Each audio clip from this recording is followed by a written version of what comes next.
Have you ever found yourself wide awake at 3 a.m., staring at the ceiling, feeling frustrated as the clock slowly ticks towards morning? It feels like everyone else in the house is sound asleep, while you're stuck in this lonely state of wakefulness. Your mind may be starting to race with tomorrow's errands or worries about yesterday. It's a painful reality for so many folks over 60, this frustrating pattern of waking up hours before the sun even thinks about rising. You might feel like something is fundamentally wrong, or maybe you just think it's part of getting older. But what if there's more to it than just age? What if there are some surprisingly simple things, some habits and adjustments that could help you sleep soundly through the night, or at least get back to sleep more easily when you do wake up? It's not just about feeling tired the next day. Poor sleep affects everything: your mood, your energy, even your memory. But don't worry, it's not hopeless. In this video, we're going to explore some of the real, often overlooked, reasons why your body might be hitting that early morning wake-up call. And, more importantly, we'll look at practical, gentle ways you can encourage better sleep. We'll talk about things you might be doing without even realizing they're affecting your sleep, and how small changes can make a truly big difference in helping you enjoy those full, restful nights you deserve. Stick around, because we'll cover several key areas that could be the missing piece in your sleep puzzle. And trust me, there's something at the end that might genuinely surprise you and offer a fresh perspective on this common challenge. So, let's dive into the first area that often plays a big role in disrupting sleep as we get older, and that's our body's internal clock, what scientists call the circadian rhythm. Now, you might hear that term and think it sounds complicated, but really, it's just your body's natural 24-hour cycle that tells you when to be awake and when to be asleep. As we age, this internal clock can naturally shift a little. Think of it like daylight saving time, but happening inside your body. Your body might naturally become a little more of a morning lark and less of a night owl than it used to be. This means you might feel sleepy earlier in the evening, and then, as a consequence, you might also wake up earlier in the morning, sometimes hitting that 3 a.m. or 4 a.m. mark. It's not a sign of failure. It's a normal biological shift for many people. However, the problem arises when this early waking leaves you feeling unrefreshed and tired throughout the day. One of the biggest influences on this internal clock is light, especially sunlight. Our ancestors lived their lives governed by the sun, awake when it was light, asleep when it was dark.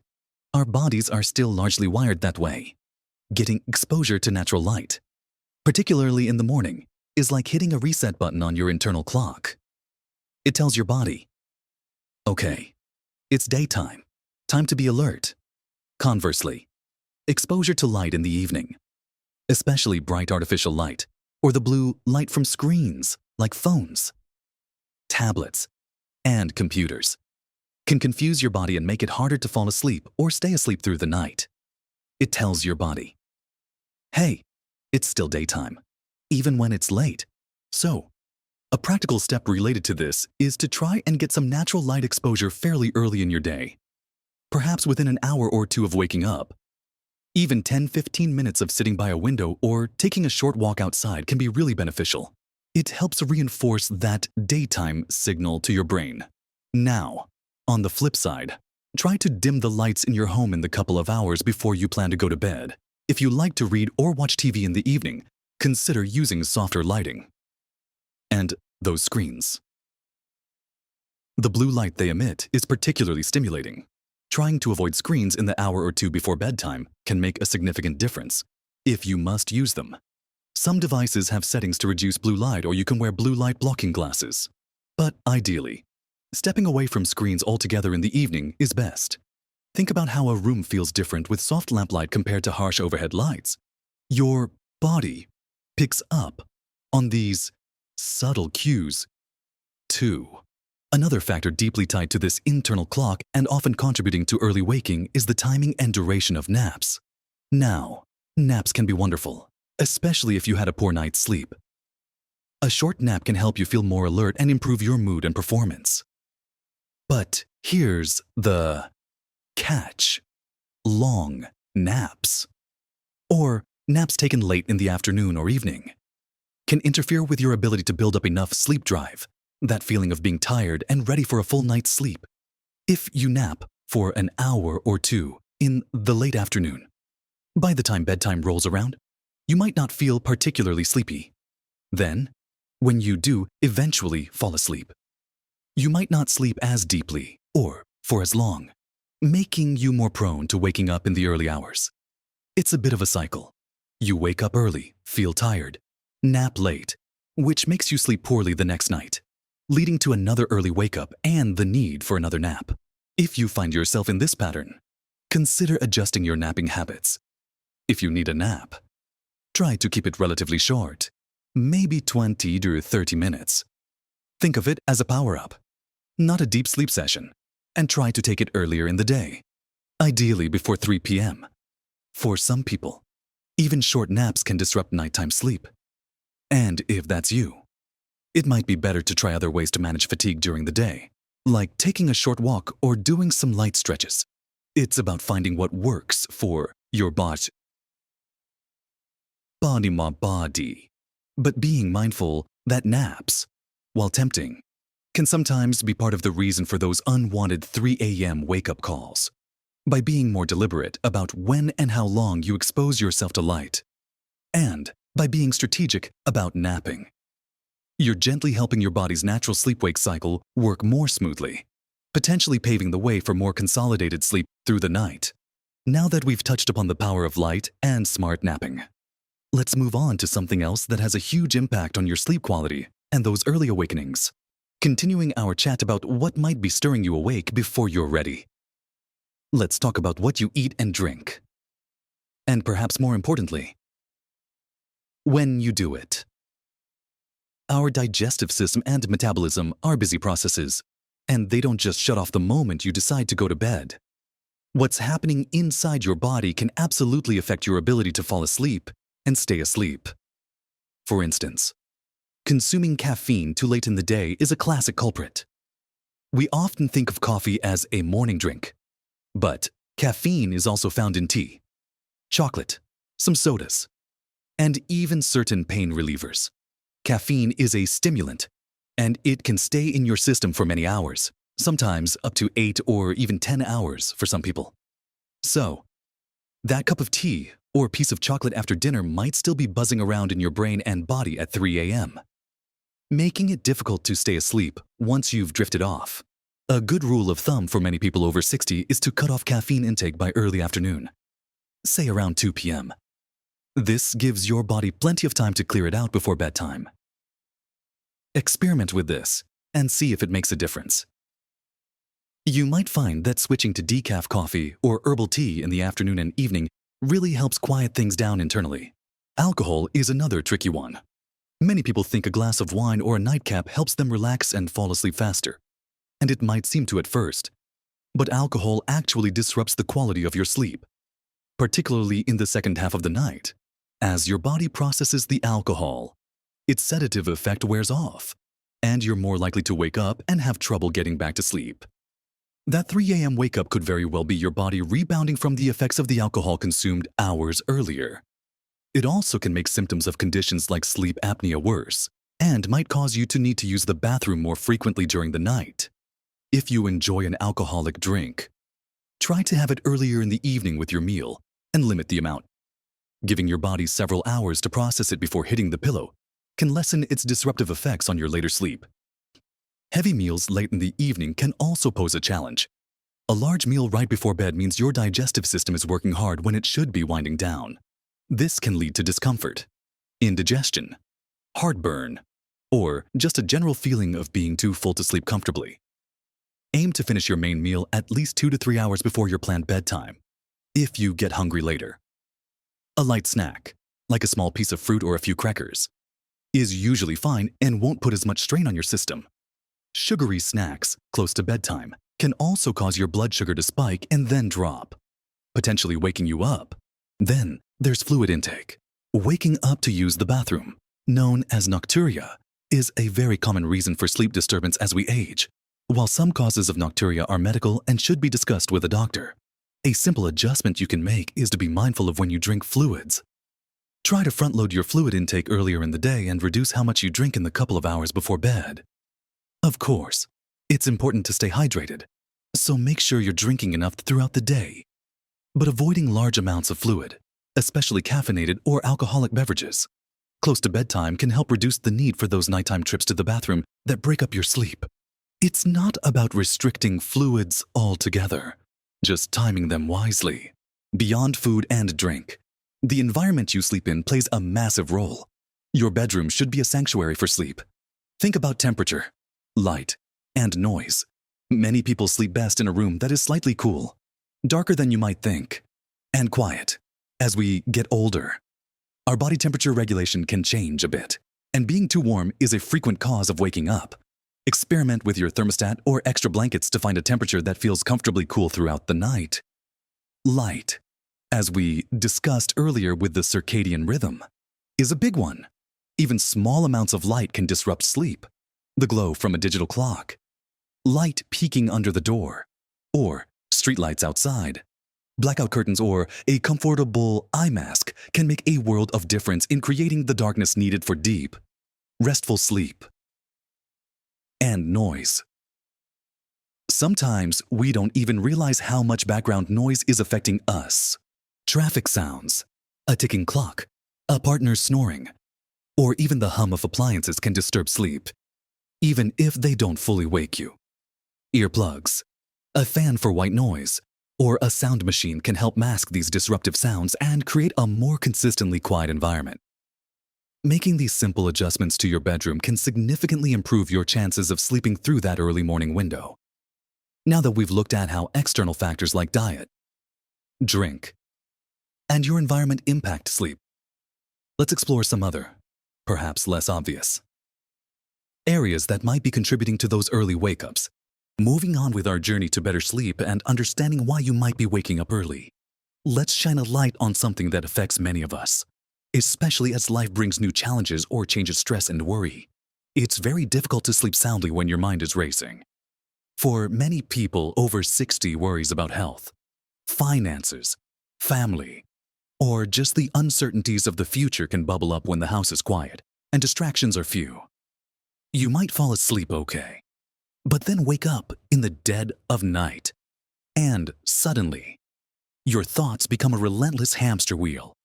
That 3 a.m. hour can feel particularly lonely and amplify worries. This is a huge contributor to early morning awakenings and difficulty falling back to sleep. Your body goes into a state of alertness when you're stressed or anxious, which is the opposite of what you need for sleep. Learning some simple ways to manage stress and quiet your mind before bed can be incredibly effective.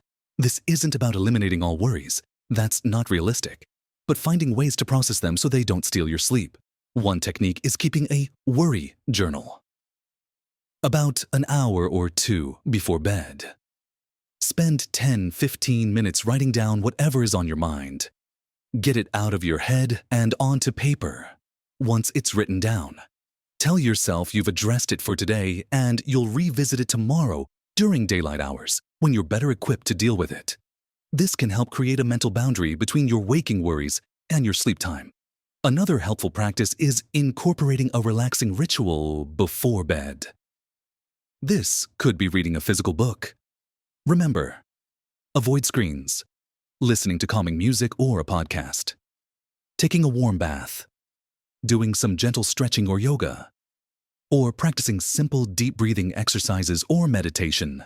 Even just 10-15 minutes dedicated to winding down can signal to your body and mind that it's time to transition from the day's activities to rest. Consistency is key with these rituals. Doing them regularly helps your body associate these actions with sleep. Physical activity also plays a significant role in sleep, but the timing is crucial. Regular exercise can improve sleep quality and duration. It helps reduce stress and anxiety and can make you feel genuinely tired in a good way. However, exercising too vigorously too close to bedtime can have the opposite effect. It raises your body temperature and stimulates your system, which can make it harder to wind down. For most people, finishing any strenuous exercise at least 3 to 4 hours before bed is a good idea. Gentler activities like a leisurely walk or light stretching can be fine closer to bedtime. And for some, they even help with relaxation. Find the timing that works best for you and your body. If you're currently inactive, starting with even 10-15 minutes of gentle activity during the day can begin to make a positive difference in your sleep. It's not about becoming a marathon runner. It's about incorporating movement that supports your overall health and well-being, including your sleep. Sometimes, underlying health conditions or medications are the culprits behind early waking. Conditions like restless leg syndrome, sleep apnea, arthritis pain, or even things like heartburn or frequent urination can easily disrupt sleep. Certain medications, commonly prescribed for conditions like high blood pressure, asthma, depression, or even over-the-counter cold remedies, can also interfere with sleep patterns. If you suspect a health condition or a medication might be affecting your sleep, it is absolutely essential to talk to your doctor. Don't stop taking any prescribed medication without consulting them first, but discuss your sleep problems openly. Your doctor can help identify if there's an underlying issue that needs addressing or if a medication change or adjustment might be possible. Sometimes, a simple timing change for a medication can make a big difference. Don't feel like you have to just live with sleep problems if they might have a medical cause.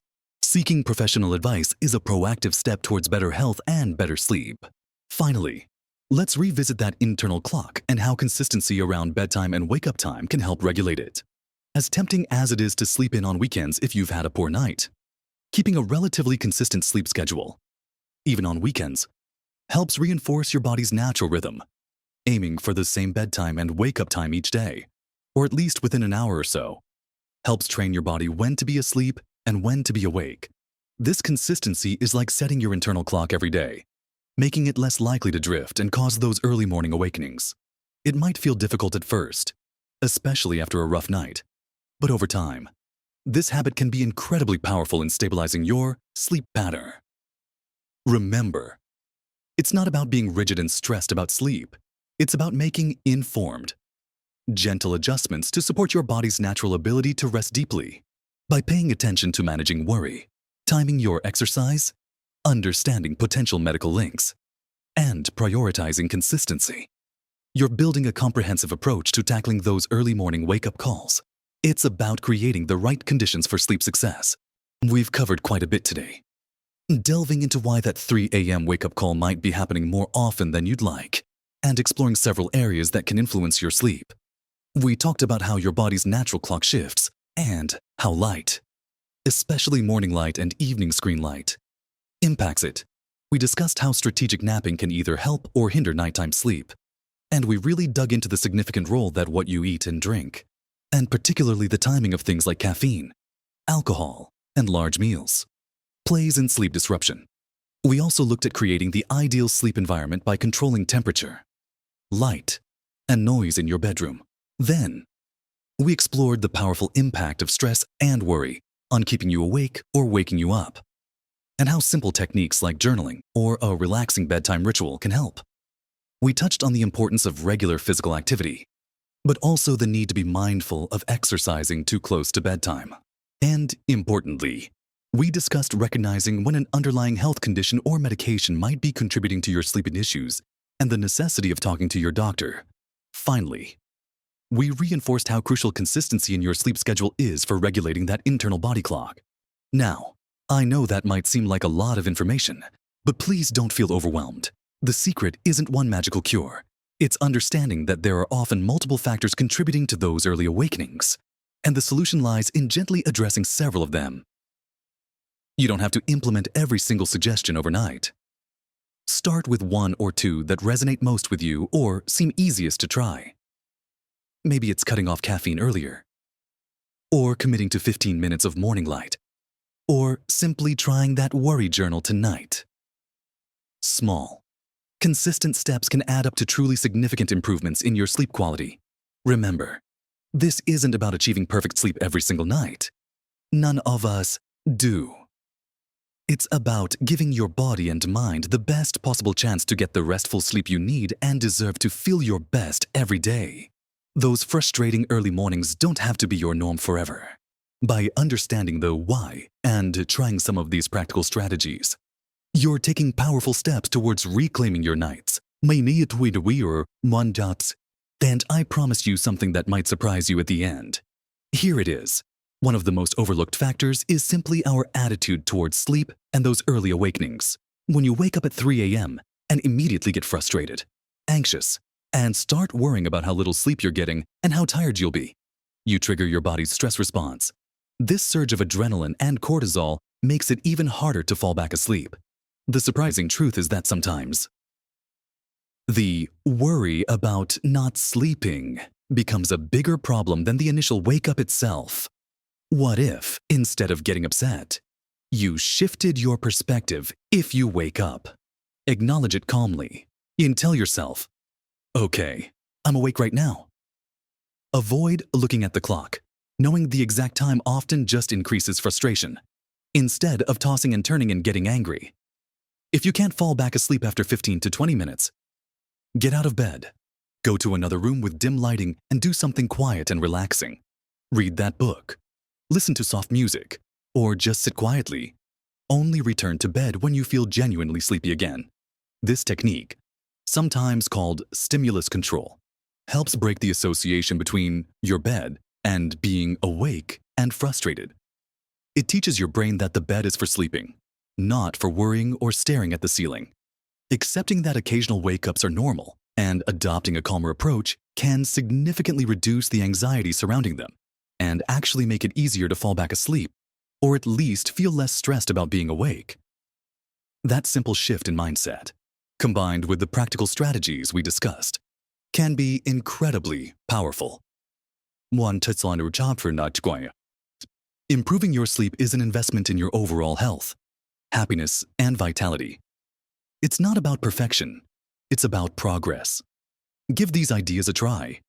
Be patient with yourself and celebrate the small victories. You deserve to wake up feeling refreshed and ready to enjoy your day. I'd love to hear which of these tips you found most helpful or what has worked for you in the past. So please share your thoughts and experiences in the comments below. Your insights could help someone else in our community. If you found this video useful, please give it a thumbs up. It really helps the channel. And if you want more practical advice and support for living your best life at every age, be sure to subscribe and hit the notification bell so you don't miss future videos. Thank you so much for watching. Remember, restful nights are within reach, and you are absolutely capable of making positive changes. Live your best life at every age.